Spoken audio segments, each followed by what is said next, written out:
Partner News Blast. Huling detalye ng ating mga national news, ilang residente sa Davao City galit pa rin sa pagdala kay FPRRD sa ICC. Ang detalye ng report niya ni hatid sa inyo ni kapartner MJ Mondihar. Ano masasabi mo kay President Marcos Jr. na sa panahon niya, termino niya,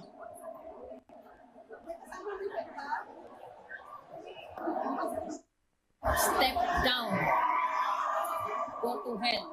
Galit pa rin ang ilang residente ng Davao City isang taon matapos ipadala ng Marcos Jr. administration si former Philippine President Rodrigo Duterte sa ICC detention facility sa The Hague. Stupido sa kasos mo na lang wala siyang measures kami karon kung sa'y problema na to karon tawag anak nagtaas na ang presyo sa gasolina pati diesel, so ang domino effect anak grabe na gid kayo. Lahat ng residente na kausap ng SMNA News pare-pareho ang sinasabi, lahat pagkundina kay Pangulong Bongbong Marcos. Mr. President, maya ka naman. Yung ginawa mo, hindi ka katanggap-tanggap sa mga Pilipino.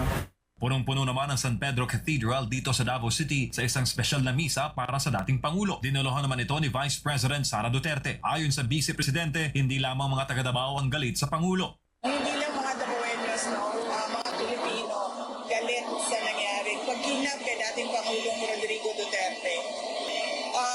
It is unthinkable that a government, no matter the political differences with the administration, would send a citizen to a foreign jurisdiction. Patuloy naman ang legal battle ngayon sa ICC sa hangaring mapauwi sa Pilipinas ang dating presidente. Ayon kay VP Sara, hanggat hindi napapauwi ang dating Pangulong Digong ay hindi huhupa ang galit ng masa. Galit ang mga tao, isang taon na sila galit at hindi pa yung galit hanggang hindi mabalik dito sa Pilipinas si dating Pangulong Rodrigo.